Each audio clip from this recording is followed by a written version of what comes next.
Hello, my friends, and welcome to another episode of Mindset Unlimited, mindset tips, tools, and inspiration for women in a time of change. I'm your host, Valerie Friedlander, ICF certified coach, sociologist, intersectional feminist, artist, mom, and nerd.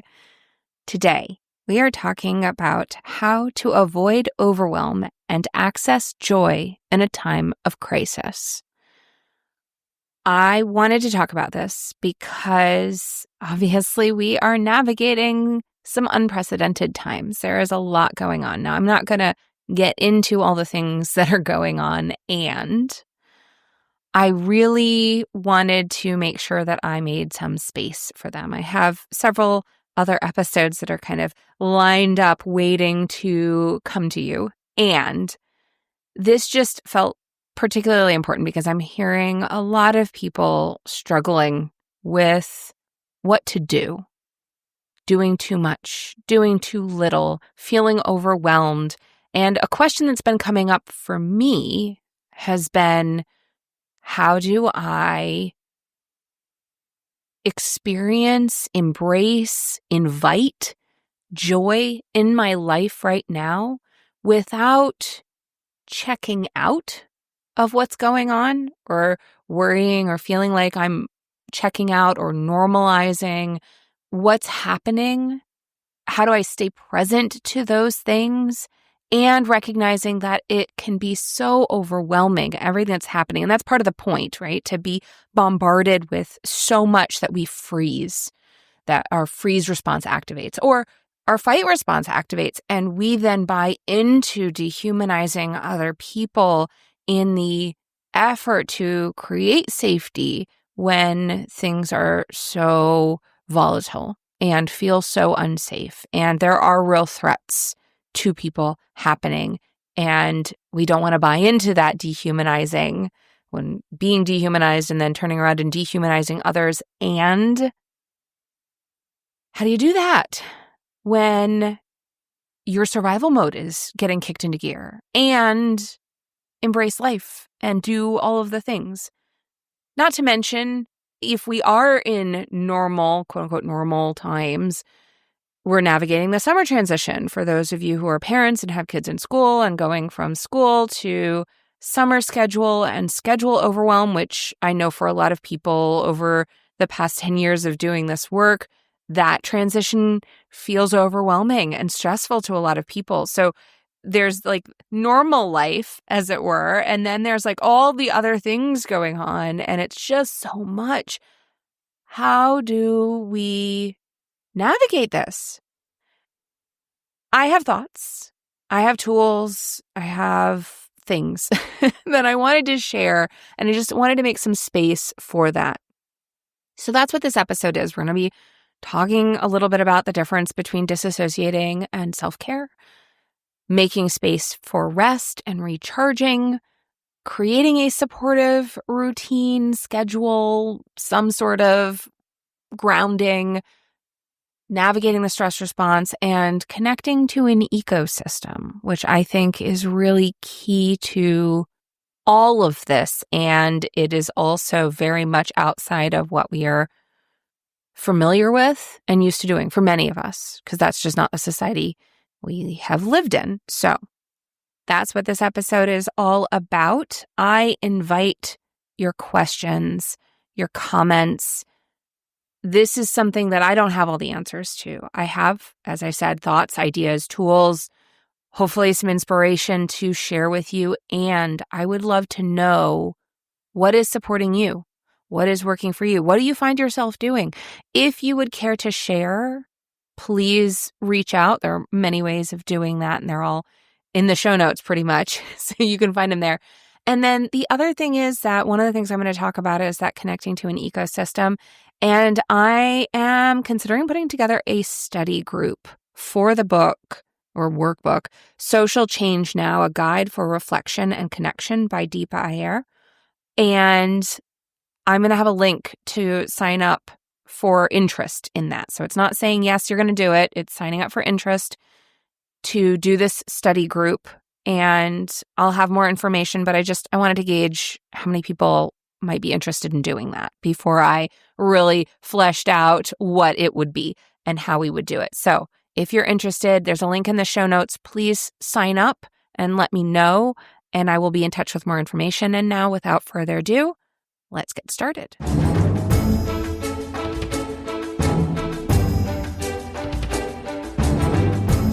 Let's talk a little bit about overwhelm. Overwhelm is a normal response when something feels bigger than you. So overwhelm is this turning inward. It's kind of a freeze response because there is something that feels bigger than you and it's dangerous. So we freeze up and we're not sure what to do. So it might look like spinning in your head, rumination, multiple ideas, and so like analysis paralysis sort of thing. Those sorts of things where you're just you're not sure what to do. And so what we do to address overwhelm is to right size something sometimes, because sometimes something feels bigger than us and it actually isn't. It just is activating something in us that's sending off danger signals. And sometimes it is bigger than us. One of the important things about doing work in yourself is to be able to sense and find rest, find a calm in your nervous system. So to be able to do the healing work to deactivate the overactivation of your nervous system allows you then to be able to know when are you safe and when are you not safe. Because if your nervous system is always activating or hyperactivating, you are not going to know the difference between when you're safe and when you're not safe. And that can actually be more dangerous, because if you're not sure when you actually aren't safe, or like everything is dangerous or too many things are dangerous, then that sense, that awareness is muted. So when things are actually dangerous, that is harder to tell because everything feels dangerous or too many things feel dangerous. So doing that work to engage your nervous system and the healing around that is really important. Now, there are a lot of things going on that are way bigger than any one individual person. And so when we are on our own, feeling overwhelmed in our current situation is a natural response to have. So it's not necessarily about right-sizing it. It's about connecting to what we do have power over, where we are able to meet the situation. So to be able to do that, we do need to practice that care for ourselves. It is important in that, and I've talked about this before. I'll link some of the episodes about stress, but recently I was on a call with Dr. Scott Lyons, and he said, stress is how we mobilize energy to meet life's demands. Stress is not something to avoid. It's something to complete. So our stress response gets activated to meet a potential demand threat, something that's coming up. So when that activation happens, then we need to complete the cycle of why it's there. And sometimes it's coming up because of past things that our brain then goes, oh, this is dangerous, or it makes an association and activates, even if it's not proper for the present moment. So knowing that difference is really key, and it doesn't actually matter in like how you engage it. Once it's activated, there needs to be a completion to that. So the activation, then we need to utilize that stress and then be able to deactivate and restore. This is something that we haven't had a lot of tools around. I've been taking a class around attachment and the relationship of the stress activation to the somatic experience when it comes to how we relate to one another. And so having some of the tools to be able to re-regulate. And so checking in and not checking out. Some of the things we have used to check in with are not always the proper tool for the moment. So knowing that using that energy, we need to know where it's coming from. Why is it there? What's it there to support us with? And then moving it through our body, being present to it. So this is where I want to highlight that difference between disassociating and self-care is something that I worry about.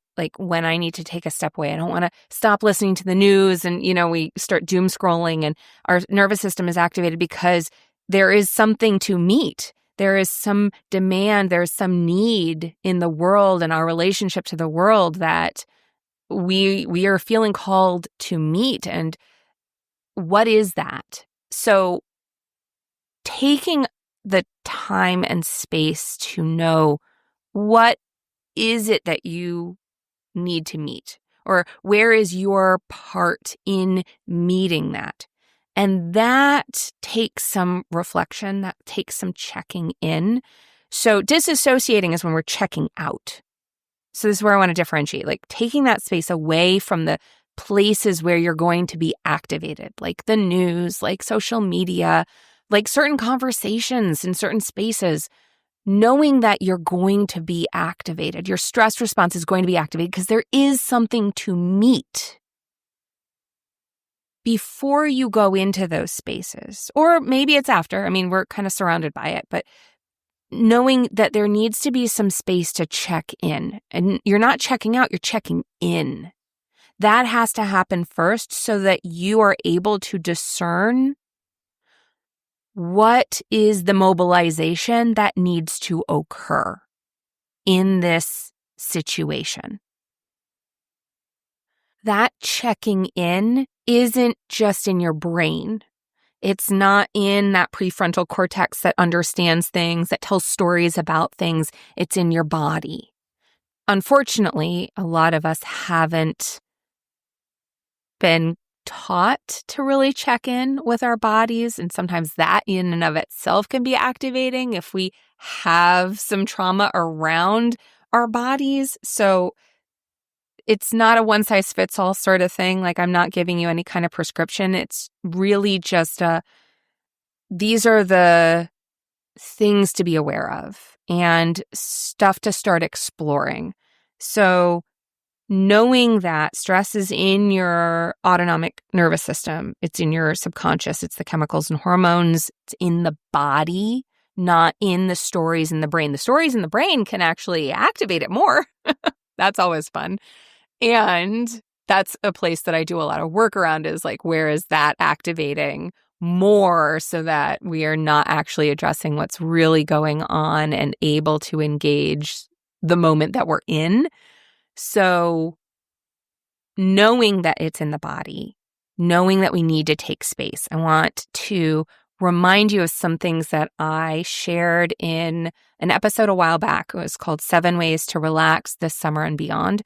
And I talk about how the summer is an invitation to relax. I mean, I think we always have that invitation, but in a time of schedule transition, so going back to what's quote unquote normal life happening, when we're in a schedule transition, there's an invitation to explore and create space that we weren't before. Because there's already change happening, there's a little bit more room to add in or shift up what we're used to doing because we're already in a change period. So this is not easy to create space and self-care because we have all this conditioning around laziness and the importance of productivity and pushing ourselves and achievement and earning rest, earning care. And it's all muddled up in how we contribute because contribution is important. Participation, engagement, all of that's important, and so is rest. We don't have a healthy balance around that. So one of the things I said in this episode is we live in a society where we're constantly pushed to be other than human. It's impossible not to internalize on some level. In order to release that internalized pressure, we need to learn how to forgive ourselves. Forgiveness allows space to start relaxing, opening to our humanity, and embracing our intrinsic value. So, some of this practice is engaging the story, the resistance that we've been conditioned with to not give ourselves space, that we have to keep doing because there's so much to do, we have to keep doing it. And to say, it's okay. It's okay that I feel that pressure. I'm going to be with that space. I'm going to be with that need, that push, rather than trying to say, well, don't feel that way, or shoulding on ourselves. Because that's one of the other things that I talk a little bit about is that taking space for rest, taking space for checking in with yourself can feel uncomfortable. We have a lot of stories around that if you're doing the right thing, it's going to feel good and it will be easy. And that's not true. Anytime you're doing something different, it's normal for it to feel uncomfortable or it rubs up against a conditioned value, not a chosen value, but one that we've internalized from the world around us. It's going to feel uncomfortable and it's going to be hard to do because we're engaging those places of tension. We're changing. Change involves tension, it involves stress. And so knowing that, rather than shooting on yourself, beating yourself up for it being difficult, going, what's wrong with me that I'm not just getting this or it's not just easy? Take a breath and know that's okay. And be with that difficulty. Be with yourself and that part of you that is resistant to taking space, to resting, to change. That's part of checking in and reconnecting, is not trying to tell yourself you shouldn't be where you are, but being with the part of yourself that is there. Almost like you would, and maybe not almost, maybe exactly like you might with a small child who is struggling, who is frustrated, who is scared, who is upset, and just that part of yourself that is having a tantrum, feeling afraid. Be with that part of yourself. Allow room for that part of yourself rather than rejecting it, which can actually feel like another rejection of yourself. That is caring for yourself. So if you need to do that first, most of us do need to do that first, to care for that part of yourself, that's not disassociating. So I just want to be really, really clear about that because we have this push. I got to do things. If you're not connected to yourself, it's going to be really hard to truly connect and show up because this is part of owning and honoring your humanity. And it really helps to be able to do that in order to be able to hold space for other people's humanity and fight systems instead of people. So giving yourself that space for that care and then going, okay, where am I being called to show up? So I'm going to give you the 7 ways to relax that I've referenced in this previous episode. One is releasing perfectionism, expectations, and the idea of good enough. So knowing what those expectations are. And when I said release, I hadn't done as much training as I have now around that space. So maybe even instead of releasing perfection and having that be the focus, having the focus be on holding space for that part of you that feels like perfection is necessary. And just being with that part of yourself that feels afraid of getting it wrong. And that ties into the forgiving yourself, which is number 2. Forgive yourself. It's okay that you feel the way that you feel or what you feel. It's understandable. And it's okay. And as you navigate that, divesting from that laziness lie, self-awareness, self-growth, self-care, and the ability to show up for other people and to do the things that are important to you depend on rest. It is a critical component of creativity and intuition access. So put that first. Setting realistic expectations for yourself and allowing room to figure out what those are and making space to be you.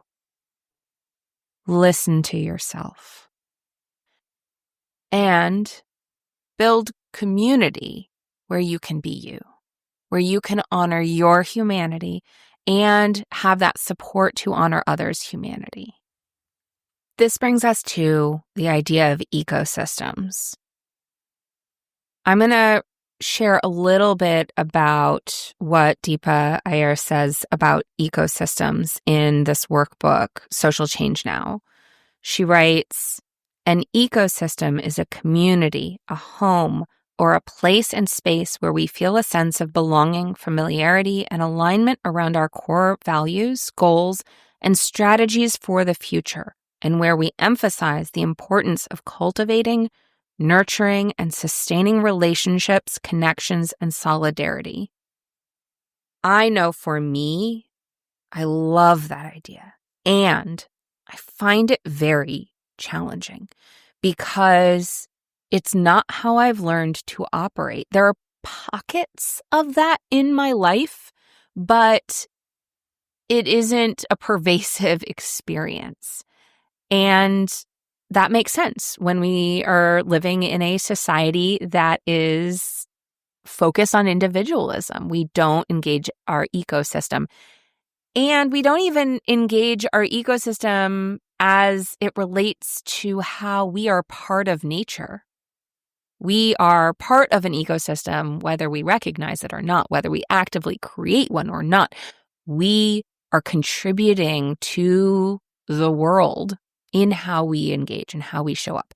Now, I know for me, that also can feel kind of overwhelming because I'm like, oh my gosh, that's a big deal.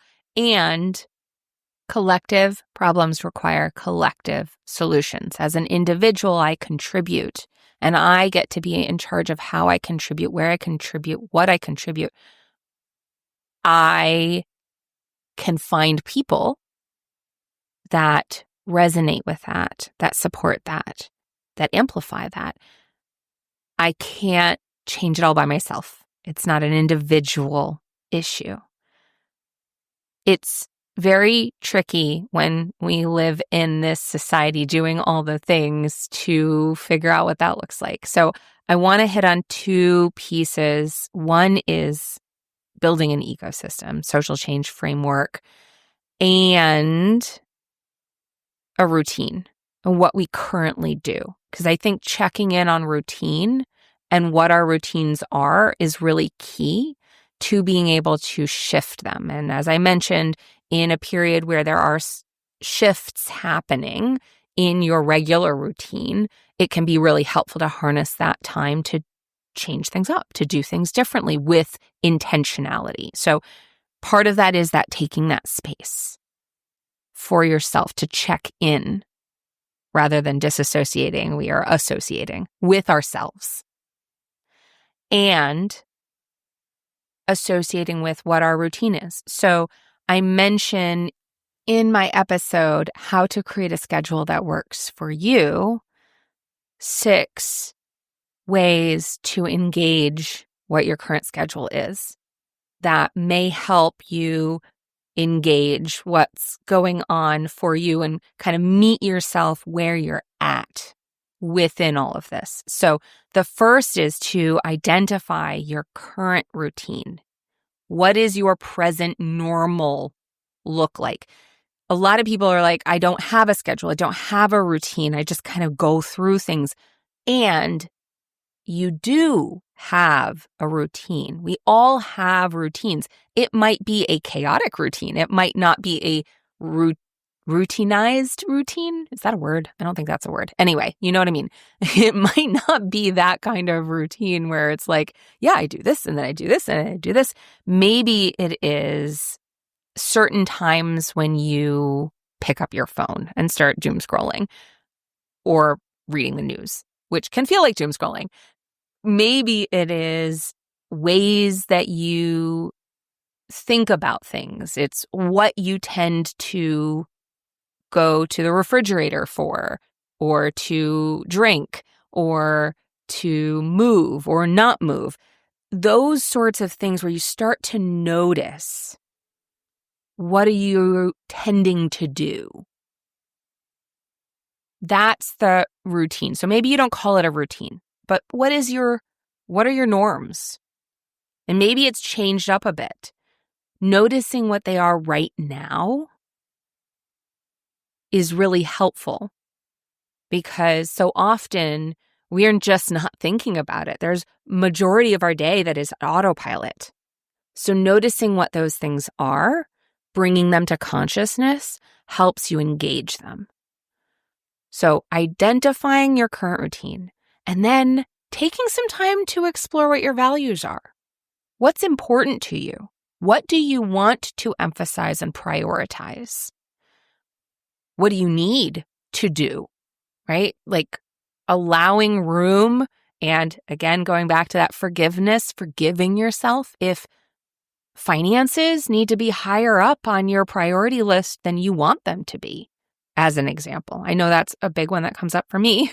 It's, well, I got to make money, so I need to have that in my priorities, even though I might not want to. The society I live in requires that for me to survive and to care for my family. So identifying what those values are and noticing how they align or don't align to your current routine, but also even noticing where they come into conflict with each other and going back to that reassociating with yourself, giving yourself that forgiveness, that care, being with the places, the parts of yourself that are in tension with other parts of yourself.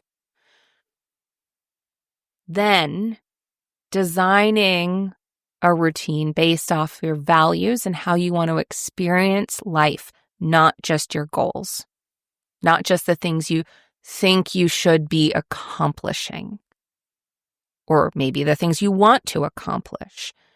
Taking a step from the accomplishment. This is a place that I think is really, really challenging. So many of us have been conditioned with this idea that our value is based on what we accomplish, that is what matters. And a lot of our nervous system is tied up in that. So even though we might be engaging the idea that it's not what matters, our nervous system still thinks it does. We still have stories that get activated in our system around doing things and accomplishing stuff and outcomes. We are living in a time right now where the work that we do, especially if we're thinking about social justice and we're thinking about social change, the work that we do and the efforts that we make, we may not see the results. We may not know how they matter. And I've said this a few times, I think mostly on social media, but whether something works or not isn't what makes it worth doing. What makes it worth doing is who you choose to be by doing it and who you become through the doing. I'm going to say that again because I think it bears repeating. Whether something works or not isn't what makes it worth doing. What makes it worth doing is who you choose to be by doing it and who you become through the doing. So as we navigate this present moment, being able to release that idea of outcome and knowing it's going to work. We want that certainty. There's so much around that of like, I want to know that what I'm going to do is going to work and that it's going to be worth it. And so that can create overwhelm because we don't know so much of what we're dealing with in life in general, but I think it's heightened in this moment. We don't know. And the people that we admire who lived through moments like this, the people who stood up and took action and sat in and marched and spoke up and helped and took risks, they did that. Not because they knew what they were doing would work, but because they knew that the doing of it mattered. So as you think about what your values are and how you want to experience life, it's not just about whether it's going to work or not. It's how and who do you want to be and what supports that. The other piece is allowing room for flexibility because there is so much activation out there. There is so much going on. There are so many things you might want to show up to that you don't know. Allowing more room than you think you need for that flexibility so that you can stay true to what's important, not just checking boxes. Oh, I'm supposed to do this. I should do that. But giving that room for that associating with yourself, for that checking in with yourself, for that rest, for that recalibration, for the activations and allowing the movement of the activation to be mobilized towards what you choose. And having that room allows you then to also access curiosity, to explore and find what you want and to not know and to change when you try something and it's like, oh, that didn't have the resonance that I was hoping it would, or I didn't like how I was in that space and I want to do something different. So allowing room for that. I also want to highlight that when we think about all of these things, it's hard because we have a pressure of time, because time is energy. And how much time you have relates to how much energy you have. And if you've been activated, that's going to take more energy. It's going to give you energy to mobilize towards something. And it is going to take more energy. So you might have what is perceived as less time. You might get more done in a short period. But depending on how much associating you've done with yourself and how much awareness you have and access to choice in that is going to depend on, okay, where did I go? Do I need to backtrack a little bit? Do I want to come back to that? And that's okay. There's nothing wrong with that. That is helpful even. And it's going to come up into conflict with some of that conditioning around effectiveness and efficiency and all of that sort of stuff.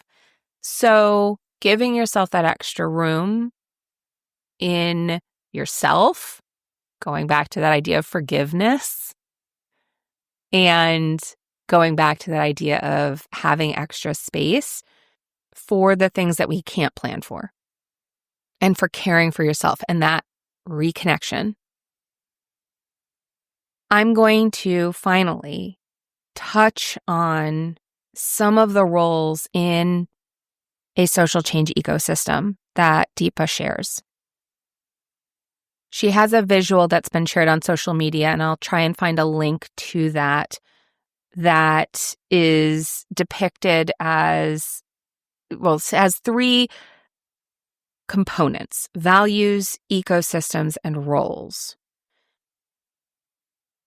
The roles are disruptors, which are the most visible, I think, generally, protesting and that sort of thing.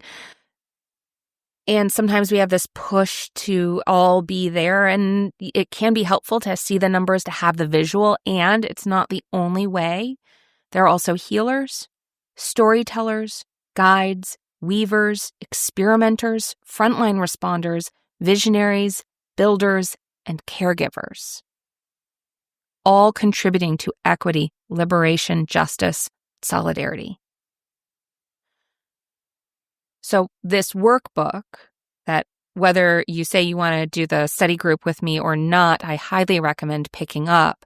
It's something you can absolutely work through on your own, and I'll have a link in the show notes, of course, is helpful to identify which one or ones of these resonate for you where you are and how you want to show up, and what gifts and skills are you bringing to this work.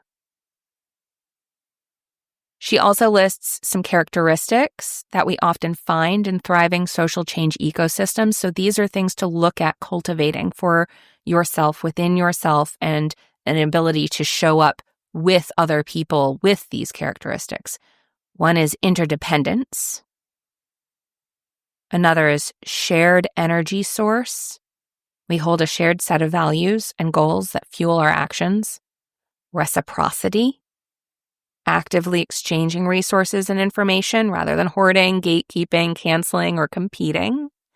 There's an accountability with that to the ecosystem, not necessarily to an individual, but to the ecosystem as a whole. Adaptation to change, going back to flexibility and being able to pivot and meet challenging situations and changing conditions. Diversity. Inviting and experimenting with different strategies, narratives, and ideas, including those that make us uncomfortable. So this is where that understanding of your nervous system and being able to check in with yourself, associate with yourself, hold space for those tensions within yourself is really key, so that you know when you're actually in danger and when it's just uncomfortable and something's being challenged in you that maybe you had a story around. So that work is so key. It helps address what you may often hear about as fragility. So it helps engage that. Preservation. We tend to our relationships. We preserve what future generations may require in terms of stories, values, and histories. Complexity. Again, back to that nervous system, being comfortable with nuance and complexity and not boxing ourselves in binary thinking, which is what happens when our stress response activates and we're in fight, flight, freeze, fawn stress response. Those blinders come on. I talk a lot about this when I'm talking about stress in several episodes that I'll link in the show notes. And capacity to evolve, welcoming transformation. Remember, transformation and change involve tension. We believe that people, institutions, and systems are able to change. So holding space for that change to occur, even if it's not presently occurring, that it could occur.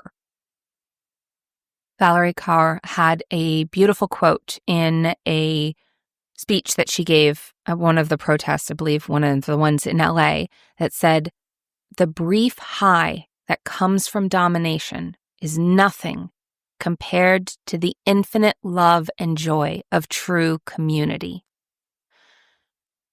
In that speech, she talks about the importance of holding that hand out saying no, but also having the other hand reaching out and saying, you can join us.